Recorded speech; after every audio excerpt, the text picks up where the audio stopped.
berarti ya. Oke, saya pinjam aja ya Pak ya. Oke. Kemudian di sini ada tepi luka. Dia menyatu apa tidak? Yang sini. Tidak, tapi yang di atas sini menyatu ya. Jadi lukanya ada dua, ada DFU dan ada yang sudah granulisasi. Oke, berarti tidak menyatu. Skornya 4 ya. Kemudian ada goa.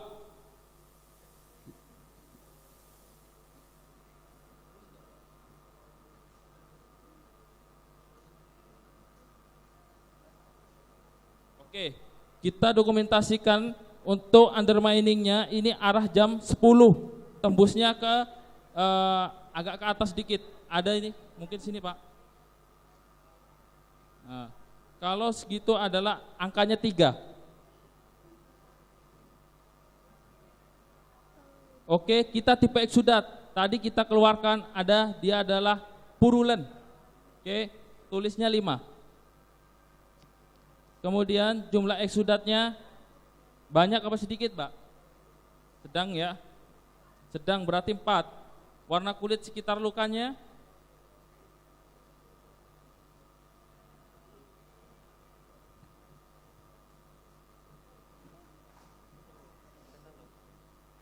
oke, nomor 3 ya, putih atau pucat atau hipopigmentasi ya.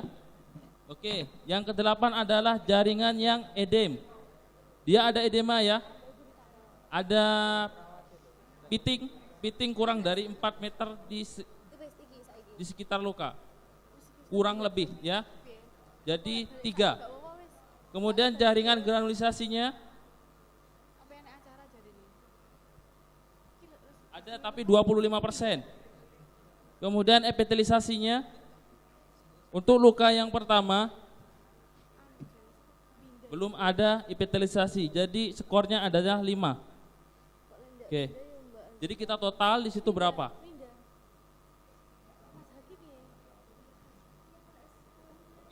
Biar nanti dijumlahkan, nanti kita hitung di belakang. Nah, setelah itu kita ke the DIMES concept. Yang pertama adalah nekrotik atau tisu kita mencuci luka. Ada sabun lukanya, Mbak?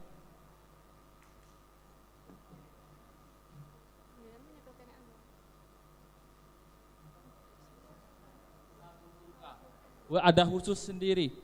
Oke. Oke, yuk.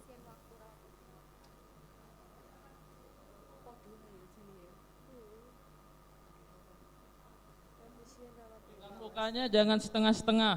Pegang seperti ini ya. Kayak pedicure kalau di salon. Sela-selanya jangan lupa seperti Mbak Liana tadi yang memandikan pasien.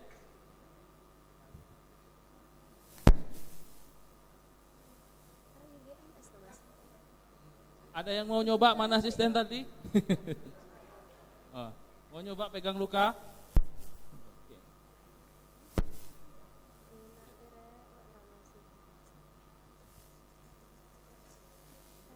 Sabunnya harum ya Pak ya? Dari mana ini Mbak sabunnya? Produknya? Oh Solo, Pak Iput.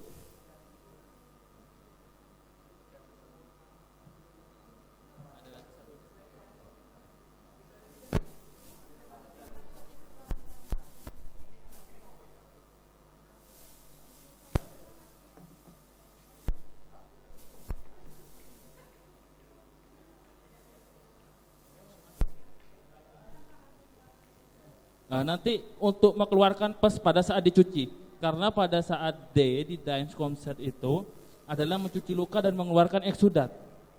Ya, oke. Jadi kalau ada eksudat sekalian, karena lebih enak seperti ini. Kalau pengalaman saya.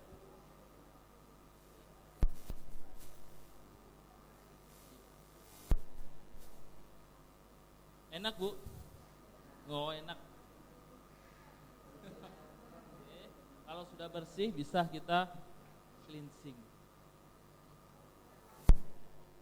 Nggih, Bu. Berapa tahun nih?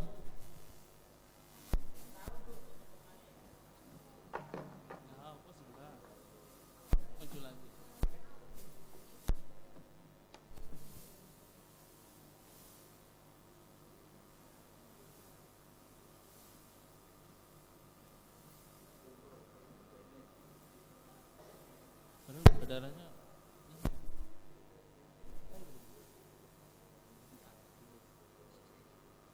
Ini kalau saya lihat dia ada dari kondongnya vena, gangguan di vena. Karena kalau kita lihat untuk arteri dia kecil-kecil dan rasanya sakit tanda gejalanya. Kalau vena kita tekan seperti ini, dia tidak akan merasakan sakit. Oke.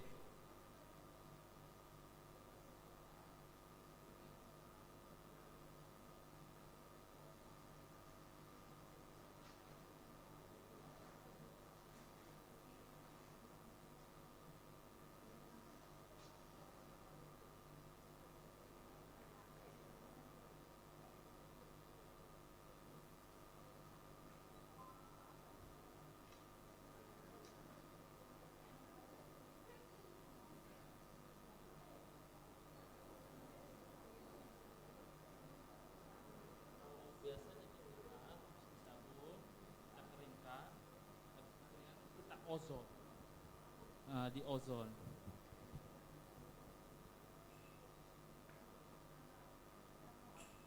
PHMB-nya kita kompres dulu, boleh pakai, kalau semuanya pakai PHMB di lukanya kita kompres dulu. Habis kita kompres baru diterapi ozon sama infrared.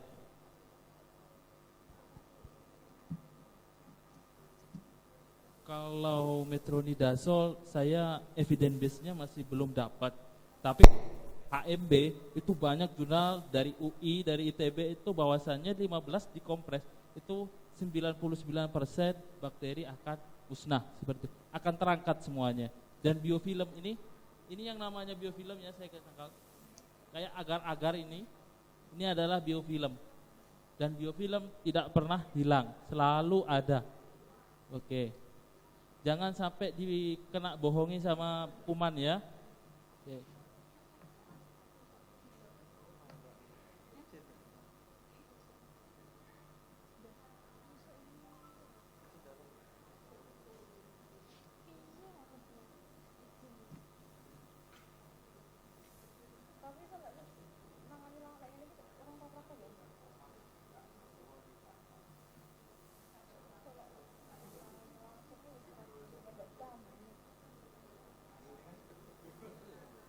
Ini adalah Octadin ya. Ini sama dengan PHMB juga. Bisa dikompres pakai ini juga.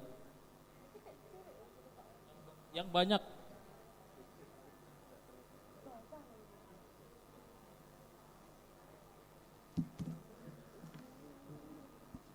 Satu ini sekitar 40.000. Untuk wound dressing itu di apotek jarang sekali adanya. Jadi kalau untuk Trenggalek bisa ke Mbak Anis ya.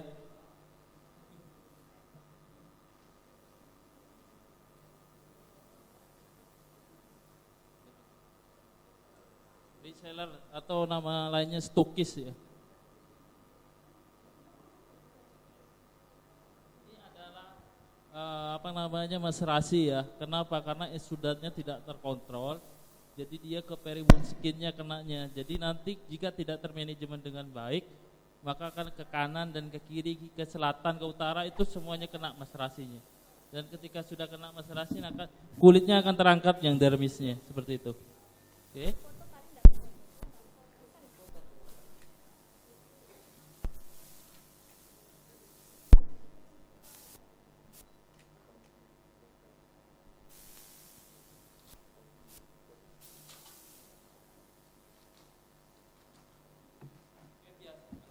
Biasanya di tempat kita di praktek itu setelah kita bersihkan seperti ini, kita langsung kompres, masukkan ozonnya sama infrarednya. Kenapa? Penelitiannya adalah untuk memaksimalkan si PHMB tadi untuk mengangkat si kuman-kuman seperti biofilm, kemudian kolonisasi kritikal sampai ke infeksi, itu bisa. Seperti Staphylococcus, E. coli itu bisa kita angkat seperti itu.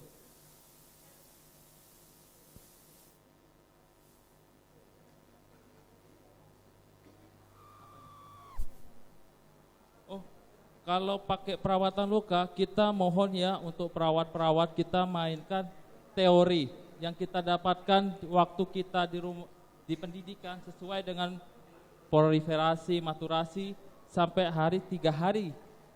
Ya setelah 3 hari kita buka. Kenapa? Pada 3 hari akan memberikan kesempatan kepada si granulisasi untuk menjadi angionisme, sehingga pembentukan darah-darah kapiler baru itu akan cepat. Apalagi kondisinya saat moist, akan sangat mempercepat sekali. Dibukanya 3 hari sekali, tapi kalau yang rumah sakit atau puskesmas konsepnya 1 hari, jangan dilanggar, bisa-bisa di PHK ya. Ngikutin aja aturannya, kalau pengen pasien sembuh, bisa home care. Bu, kalau pengen cepat sembuh, saya datangin ke rumah, seperti itu.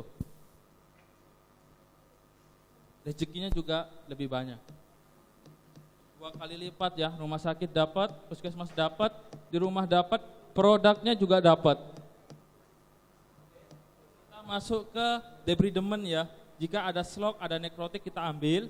Jika tidak ada slok atau nekrotik yang kita tidak bisa ambil, kita bisa lakukan autolisis. Oke.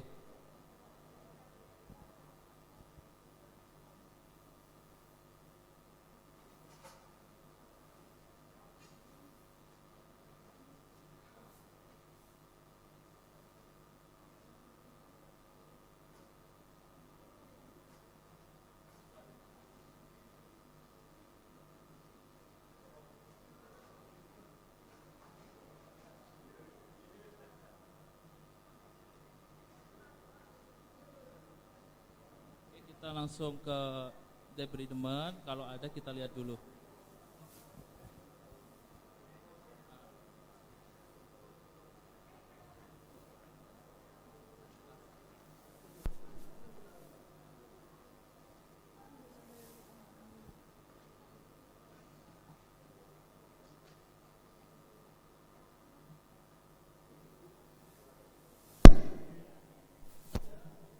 Kita lihat di sini ada tendon ya. Ada hipergranulisasi, dia menonjol sendiri. Kita nanti sebenarnya kalau untuk DFU ini dia lebih ke DFI juga, lakukan nanti offloading.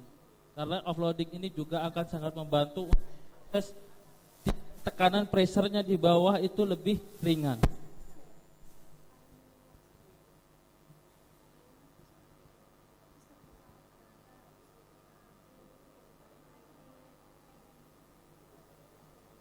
Kalau masih berfungsi, jangan sampai di ya.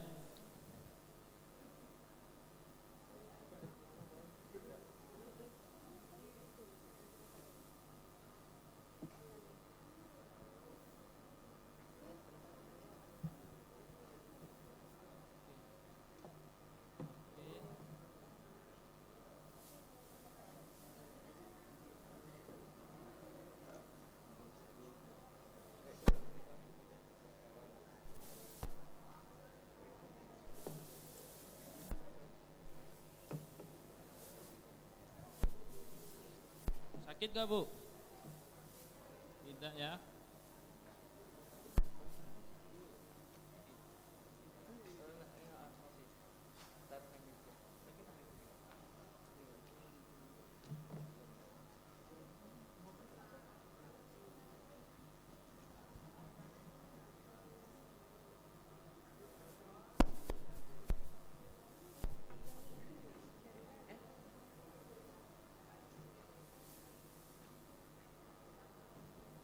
Kita ambil, kalau tidak bisa kita autolisis saja karena di sini juga agak padat mau masuk ke tendon.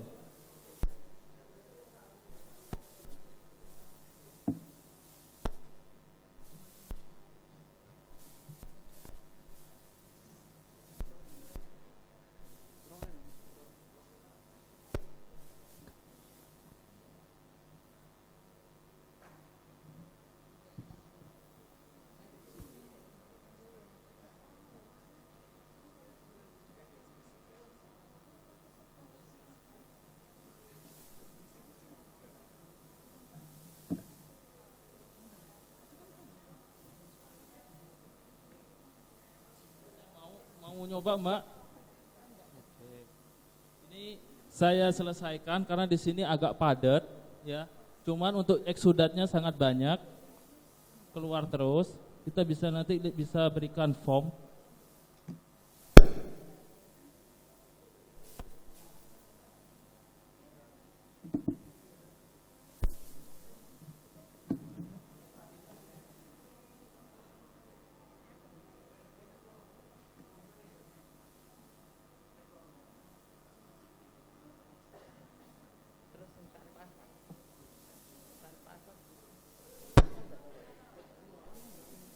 Itu keluar ya untuk eksudatnya.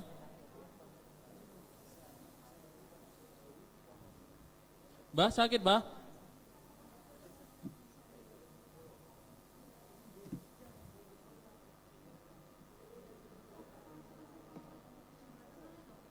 Oke, untuk ini selesai. Kita masuk ke infection dan inflammation control.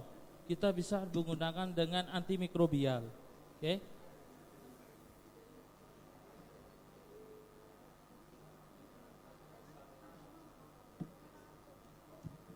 Ada produk baru namanya Star Ag. Ini luar biasa ya untuk produknya. Nanti kita bisa berikan ke pasiennya untuk biar bisa dipakai.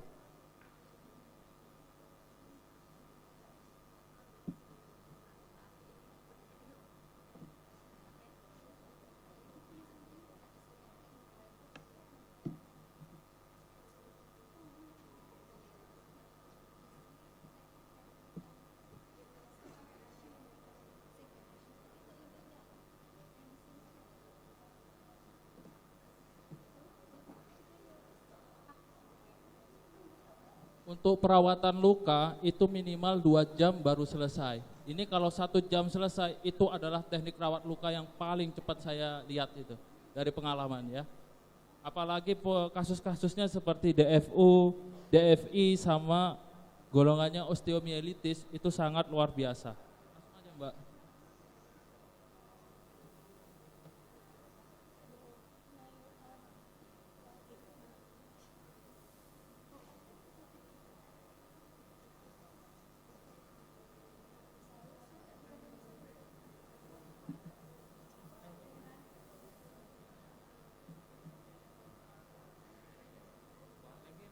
Kasih aja yang banyak, jangan pelit sama pasien. Biar lebih cepat autolisisnya, lebih cepat juga nanti kita hipergranulisasi kita baru tekan nantinya. Ya. Cukup.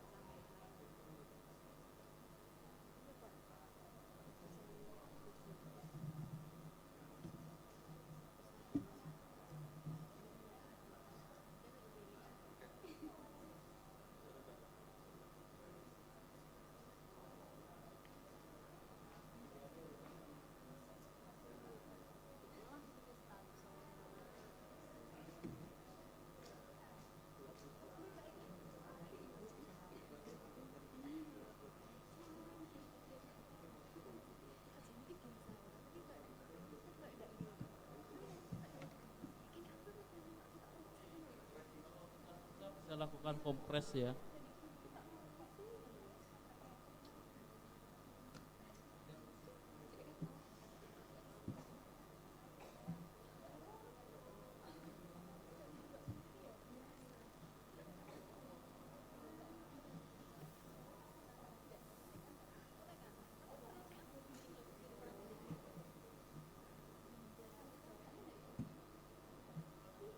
Sakit boten Bu?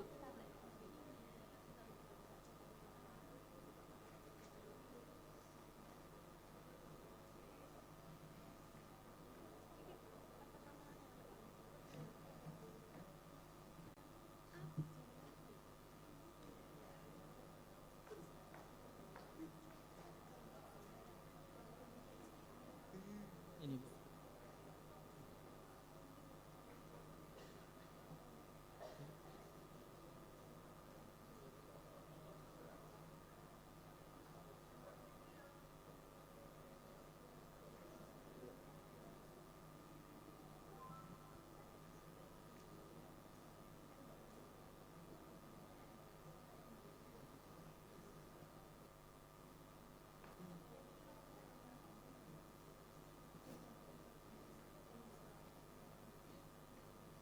Aljinat itu seperti kapas bentuknya. Kalau kita bisa direnggangkan, ada serabutnya juga.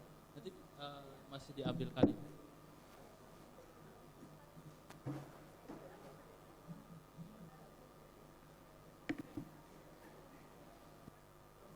Yang penting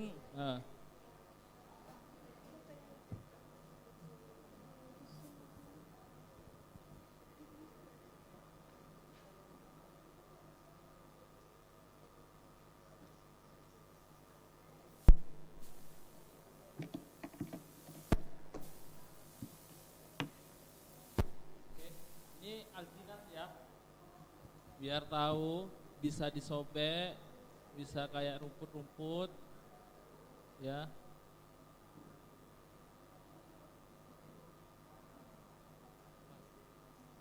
Anunya rokok ya. Kita bisa balut seperti ini.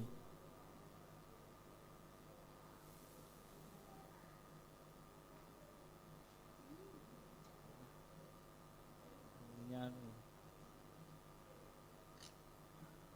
Lagi.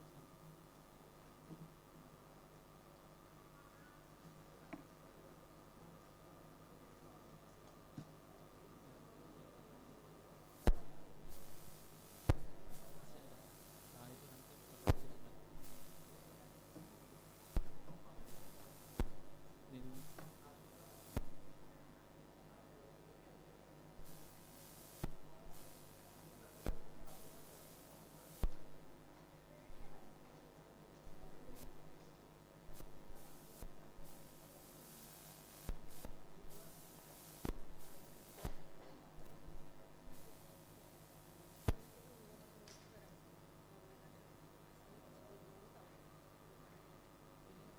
ini.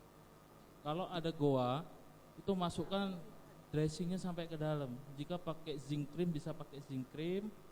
Kalau pakai duoderm bisa masukkan ke duoderm. Bisa pakai apa aja. Yang penting autolisisnya lebih cepat.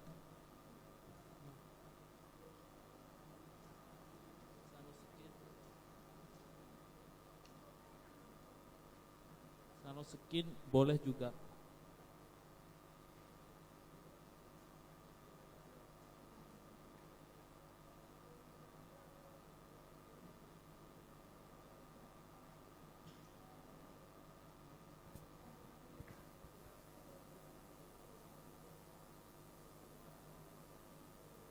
Waktunya masih panjang apa sedikit lagi? Panitia?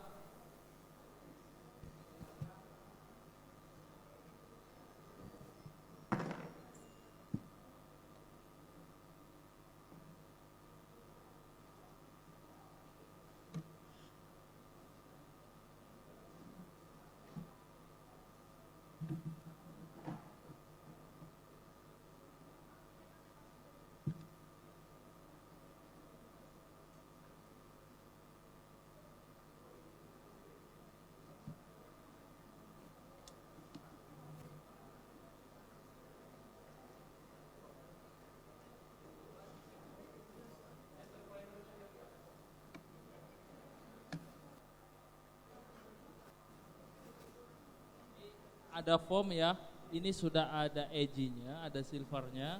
Biasanya foam itu tidak ada pakai edge. Jadi yang ini harganya yang 350.000. Bisa dilihat ya.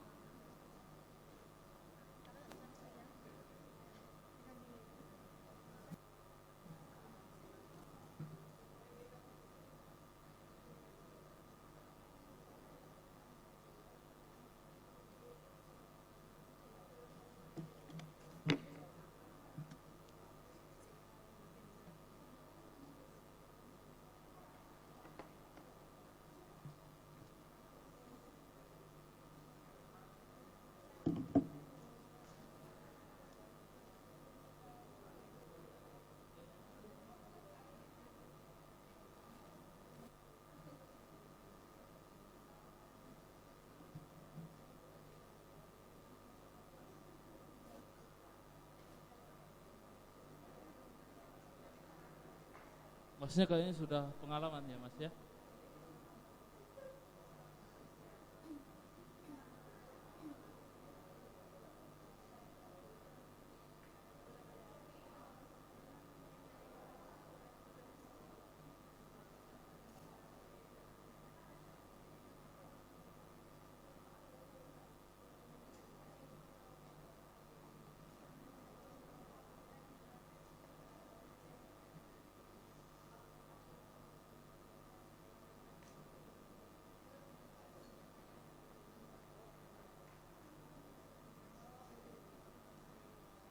Bah, kesisetan boten, Pak?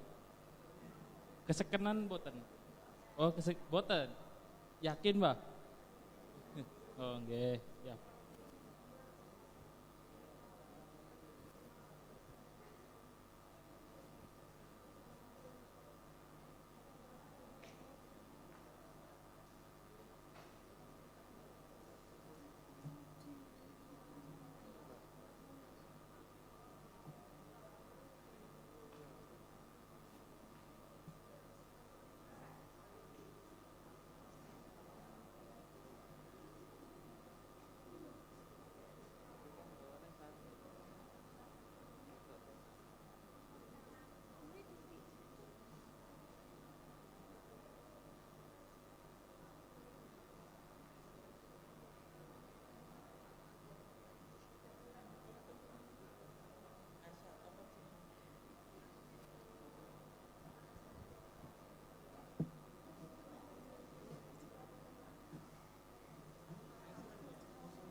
Bu, itu tak kasih Star Edge. Itu nanti bisa Ibu gunakan di rumah atau nantinya bisa digunakan Mbak Anis untuk merawatnya ya. Itu terima kasihnya sama Mbak Anis ya. Oke. Oke.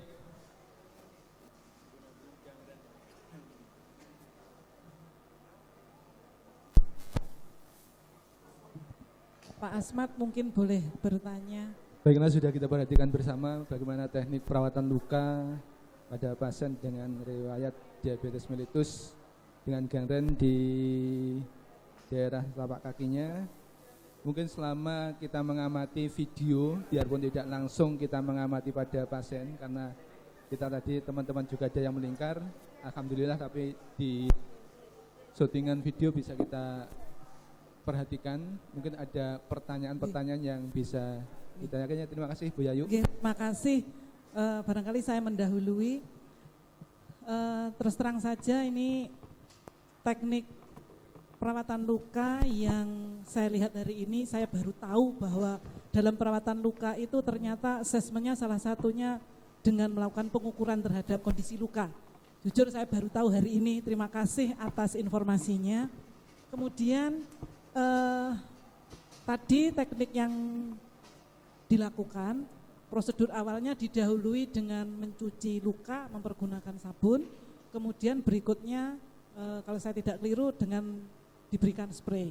Nah, terlepas dari apapun produknya, di dalam teknik perawatan luka yang akurat ini, apakah memang diawali dengan pencucian luka mempergunakan sabun, kemudian diberikan spray, ataukah beberapa produk yang disampaikan tadi termasuk di akhir tadi kan ada diberikan gel, itu tergantung pada grade luka ataukah memang protapnya seperti itu?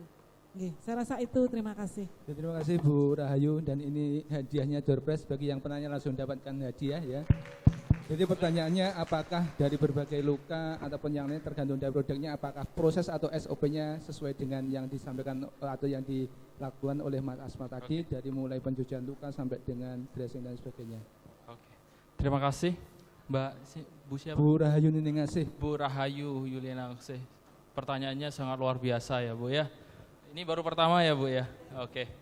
Jadi untuk alur perawatan luka itu memang yang benar adalah holistic care. Holistic assessment-nya ditanyakan seperti tadi. Kemudian yang paling membuat akurat dan tepat adalah pengkajiannya. Akurat dan tepat. Karena nantinya akuratnya akan saat pengaplikasian modern dressing. Pada saat step 4 itu kita tidak boleh menggunakan hidrokoloid. Oke, saya bawakan hidrokoloid.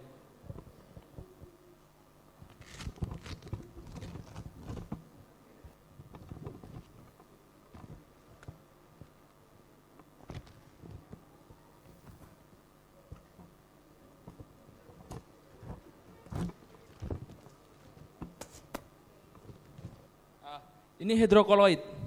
Ini bisa digunakan pada saat epitelisasi dan peri-wound skin prevention. Jadi dia akan lebih cepat epitelisasinya pakai ini. Mungkin bisa Ibu, atau Ibu nanti bisa bawa sekalian. Itu harganya sekitar 120.000. Oke. Bisa dipakai atau nanti anak ibu, amit, nauzubillah. Atau punya tetangga, anaknya jatuh, luka, kasih langsung tempel. Jerawatan tempel. Dia lebih ke CDC. Jadi kalau sekarang zamannya kalau ada luka itu nggak boleh di heating, pakai tensoklep, pokoknya klip-klip namanya. Jadi kita tinggal tempelkan di situ. Jadi nanti sekarnya luka cuman bentuknya gini, bukan yang tadi tukang jahit. Nah, seperti itu. Atau ada nggak kasus masuk operasi, setelah keluar dari operasi SC itu kadang ada bening-bening plastik. Oke, saya bawakan juga Bu. Itu adalah namanya transparent film dressing. Saya di sini bukan ngasih produk ya. Biasanya di infus itu juga ada transparent film dressing. Itu sifatnya waterproof. Ada lagi yang bisa bersifat dengan silver dressing. Buat Ibu. Itu kalau tanya untuk harganya bisa tanya di apotek, harganya bervariasi. Mungkin sekitar 50 ke bawah Bu. 20.000 ya, oke. Kemudian untuk step by stepnya adalah pengkajian. Jika pengkajiannya kurang betul, maka aplikasinya, modern dressnya pasti nggak akan tepat. Sticknya berapa, eksudatnya apa. Kalau eksudat banyak dikasih hidrokoloid nggak bisa ngambil. Kalau seperti foam tadi, pasti ngambil, offloadingnya juga dapat. Jika pasien-pasien dengan DFO, dengan pressure yang tinggi, tekanannya, jika dikasih dengan kasa aja, dia jalan kaki, tumpah itu si pes, dan akan berdampak pada maserasi sekitar lukanya. Ya, maka dibutuhkanlah foam. Kalau nggak punya foam bisa ganti Softex, ya. Tapi di situ antibakterinya atau antimikrobialnya nggak dapat sekali di situ. Jadi dibutuhkan seperti itu. Sekarang ini eranya sudah inovasinya perawat luar negeri itu luar biasa. Kita hanya cuman kalau kita ikut conference di Surabaya 2 juta.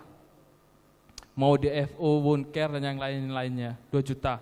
Tapi kalau kita mau pergi ke negeri seberang itu hanya 3 juta kita bisa dapat di sana ilmunya. Karena di sana hanya 100 ringgit. Kalau 100 ringgit 300.000. Kita sudah masuk ke konferensinya mereka. Apalagi punya riset, ya. Terus yang kedua, setelah pengkajian itu bagus, Bu, maka nanti dressingnya akan pakai. Kalau kita berbicara tentang dressing, itu kita 2 jam. Karena di Indonesia, di seluruh dunia itu ada 3.600